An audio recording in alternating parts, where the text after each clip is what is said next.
Bueno, pues en el otro vídeo al final se cortó el sonido y no me dio tiempo de acabarlo. En fin, fallos que ocurren a veces al grabar estos vídeos.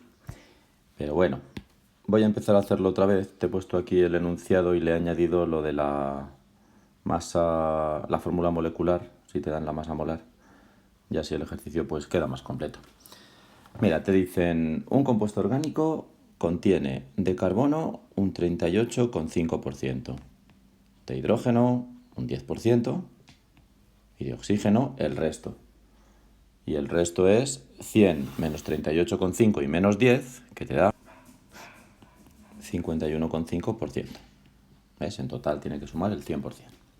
Bueno, pues si consideramos que tenemos 100 gramos en total del compuesto orgánico, pues lógicamente tendremos 38,5 gramos de carbono, tendremos 10 gramos del elemento hidrógeno y tendremos 51,5 gramos del elemento oxígeno. Si ahora dividimos entre la masa atómica de cada uno, para el carbono ya sabes que, bueno, esto te lo tendría que dar como dato, pero bueno, para el carbono es 12, para el hidrógeno su masa atómica es 1 y para el oxígeno su masa atómica es 16, pues los números que obtenemos son estos tres de aquí. Y ahora el siguiente paso es dividir entre el número menor. De estos tres números, 3,2, 10 y 3,2, pues lógicamente el menor es 3,2, así que aquí te va a dar 1. Al dividir esto en 3,2 te da aproximadamente 3, y al dividir entre 3,2 te da aquí también 1.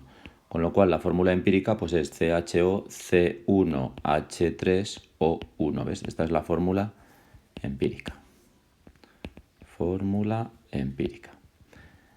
La fórmula molecular pues la obtenemos con este dato de la masa molar, que es 93.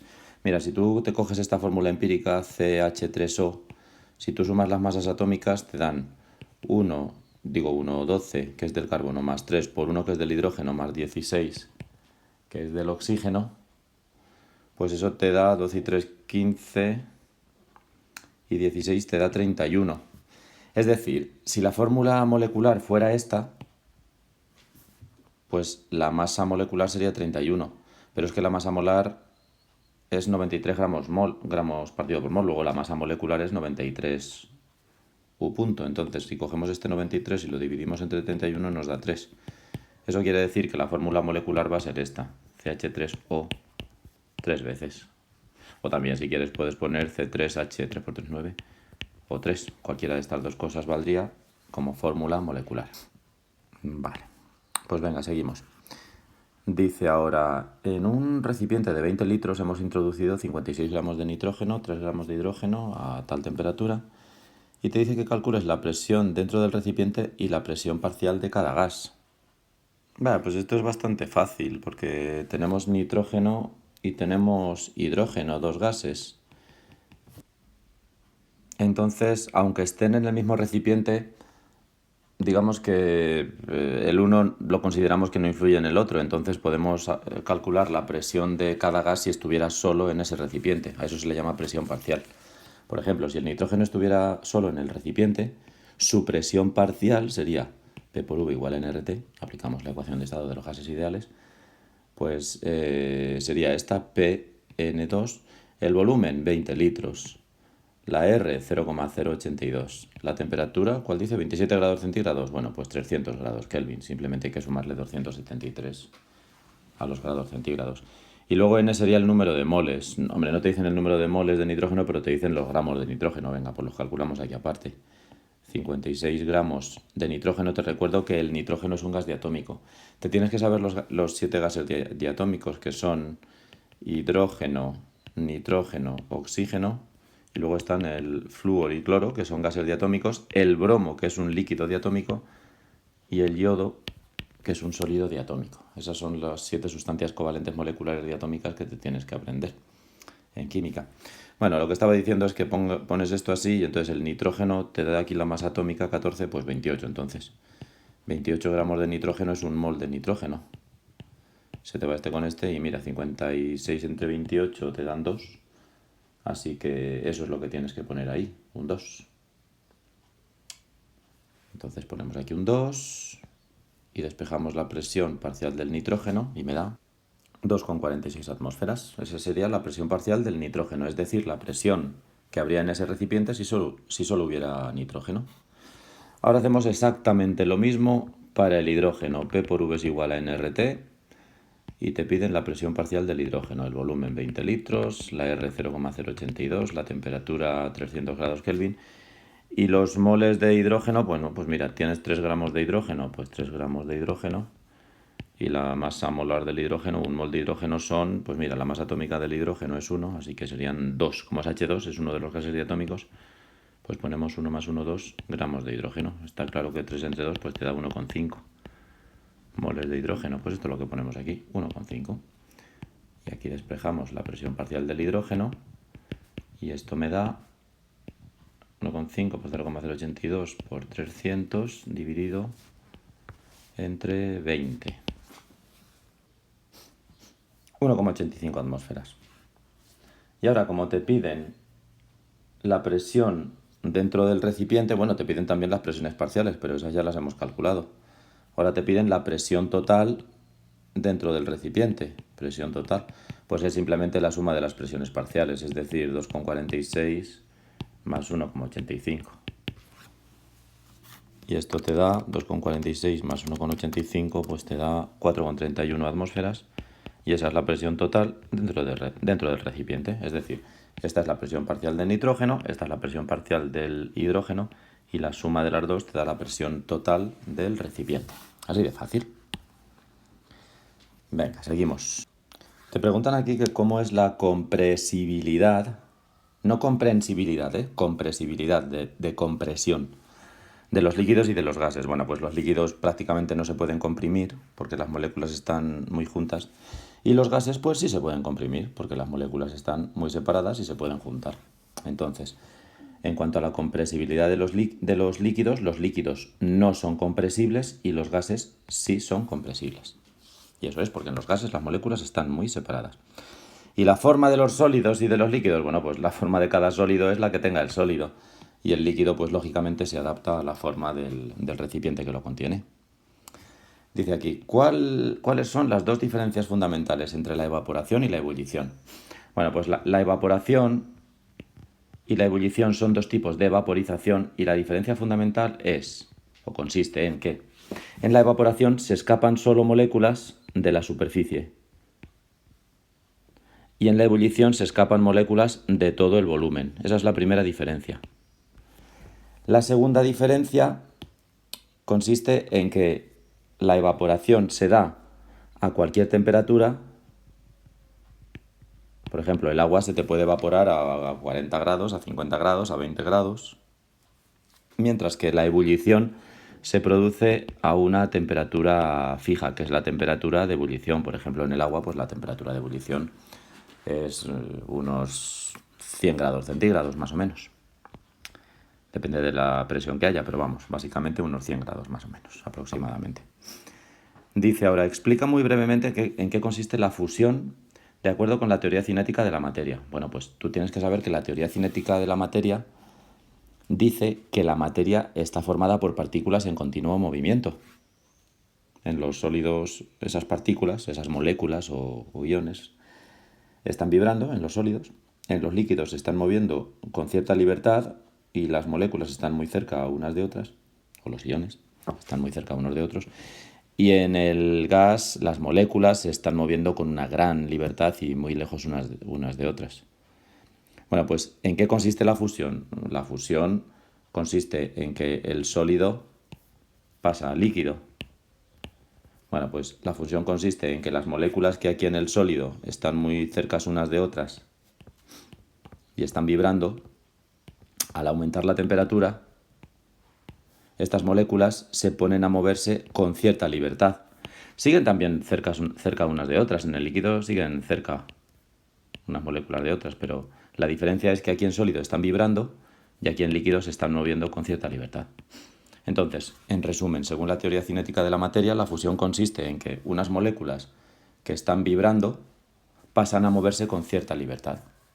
Siguen muy cerca unas de otras, pero ya digo, pasan de estar vibrando a moverse con cierta libertad. Y luego dice aquí, ¿cuál es la diferencia entre una sustancia pura y una mezcla de acuerdo con las temperaturas de fusión y ebullición? Ah, vale, pues que las sustancias puras tienen unas temperaturas de fusión y de ebullición concretas. Por ejemplo, el agua, que es una sustancia pura. ¿A qué temperatura funde el hielo? Pues funde a 0 grados centígrados. ¿A qué temperatura hierve? A 100 grados centígrados, vale. Pues tanto temperatura de fusión como temperatura de ebullición son fijas, son concretas. Sin embargo, una mezcla pues no tiene una temperatura de fusión concreta o de ebullición. Por ejemplo, si tú tienes una mezcla de agua con sal, ¿cuál es la temperatura de fusión? Ah, pues depende, no sé, depende de la cantidad de sal que eches, en fin, depende del agua que haya, de la sal que eches. Entonces no decimos que tiene una temperatura de fusión concreta, sino que... Y no solo eso, sino que conforme se te va fundiendo, la temperatura no se mantiene constante.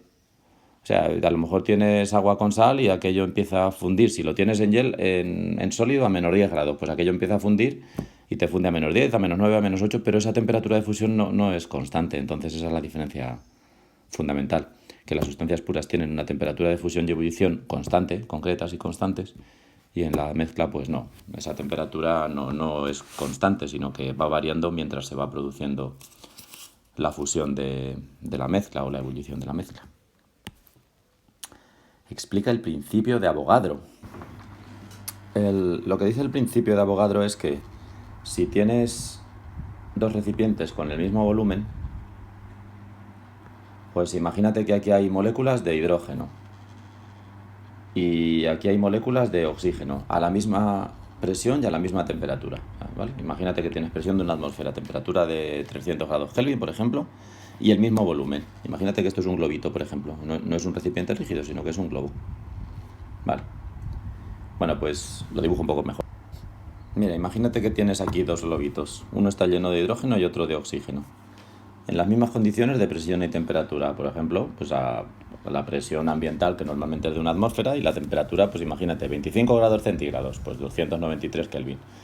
Bueno, pues lo que dice el principio de Avogadro es que si la presión y la temperatura es la misma en los dos casos, y el volumen es el mismo en los dos casos, es porque dentro hay el mismo número de partículas, en concreto el mismo número de moléculas. Eso es lo que dice el principio de Avogadro. Que si aquí, por ejemplo, para el hidrógeno tienes 5.000 millones de moléculas, pues aquí para el oxígeno también vas a tener 5.000 millones de moléculas, o lo que sea. O si aquí tienes 8 moles de moléculas, pues aquí también tienes 8 moles de moléculas. Es decir, lo que viene a decir el principio de Avogadro es que dos gases diferentes, pero que están diferentes, por ejemplo, aquí hidrógeno y aquí oxígeno, dos gases diferentes, pero que están a las mismas condiciones de presión y temperatura, pues si el volumen es el mismo, pues es porque las moléculas están en el mismo número, tienen el mismo número de moléculas. Pues ya está. Venga, el siguiente dice, un gas que está a 800 milímetros de mercurio de presión y 100 grados centígrados ocupa un volumen de 40 litros. Tendremos que aumentar o disminuir su temperatura si el volumen aumenta al triple, mientras que la nueva presión es de 2 atmósferas. Bueno, este es de los típicos problemas en donde tenemos un gas en un estado 1 y en un estado 2. Entonces vamos a poner, por ejemplo, aquí el gas en el estado 1 y luego el gas pasa a un estado 2. Se llama estado a una situación del gas en el que está a una determinada presión, volumen y temperatura. Bueno, pues resulta que para el estado 1 se cumple que P por V partido por T es un número. Bueno, pues para el estado 2 también se cumple lo mismo. Vamos a ponerles aquí los subíndices y a sustituir los datos. Simplemente dice un gas que está a 800 milímetros de mercurio de presión. Te recuerdo, bueno, mira, te lo dice aquí, una atmósfera son 760 milímetros de mercurio, pues serían 800 milímetros de mercurio. Lo pasamos a atmósferas, sabiendo que una atmósfera son 760 milímetros de mercurio. Y esto haces la cuenta y te da 800 entre 760. 800 entre 760 te da 1,05. Vale, pues 1,05 atmósferas. 100 grados centígrados, pues lo vamos a pasar a grados Kelvin. 100 grados centígrados, le sumamos 273. En realidad serían 273,15, pero bueno, lo ponemos así para que sea más fácil y entonces serían 373 grados Kelvin. Venga, pues vamos a sustituir ahí. Lo pongo con otro color para que se vea mejor.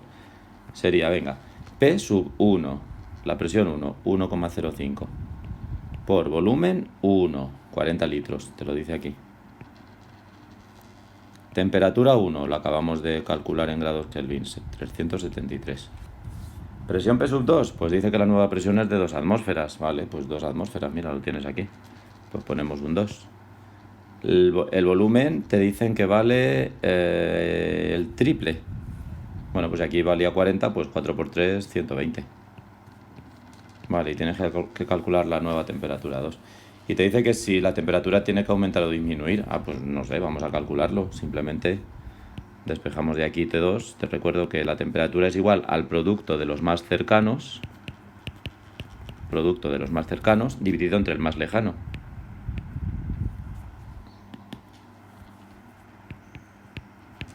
Vale, pues hacemos esa cuenta y nos da 2131,4 Kelvin. Y como me pedía, si tendremos que aumentar o disminuir la temperatura, pues yo qué sé, vamos a ver cuál era la temperatura inicial. 373 era. Vale, era 373 y ahora me ha dado 2000 y pico, pues efectivamente hay que aumentar la temperatura. Luego, ¿tendremos que aumentar o disminuir su temperatura? Pues evidentemente hay que aumentar la temperatura. Y ahora dice, expresa esa variación de temperatura. Bueno, pues esa variación de temperatura será, incremento de T será igual a la temperatura final menos la temperatura inicial. T2 menos T1. ¿Cuál es la temperatura final? 2131,4 Kelvin. Y la inicial era 373 Kelvin. Bueno, pues restamos y nos da 2131,4 menos 373, 1758,4. Bueno, el con 4 la verdad es que sobra, pero bueno. 1758,4 grados Kelvin, esa es la variación de temperatura. Que si recuerdas del problema que hicimos en otro vídeo, pues me da lo mismo restar grados Kelvin que grados centígrados, ¿eh? Así que tú también puedes poner, si quieres, puedes poner perfectamente que ese incremento de temperatura pues es 1758,4 grados centígrados. Es lo mismo, ¿eh? Al restar grados Kelvin o al restar grados centígrados te da lo mismo, porque claro, de grados centígrados a grados Kelvin la diferencia es 273. Si restas, pues estás teniendo esa diferencia en los dos sitios. Luego la resta no cambia, si la haces en grados centígrados o en grados Kelvin. Venga, pues pasamos al siguiente. Bueno, no, voy a grabar este vídeo y por si acaso se atasca como en el otro, lo grabo ya y luego sigo grabando el siguiente vídeo para resolver estos ejercicios que nos quedan. Venga.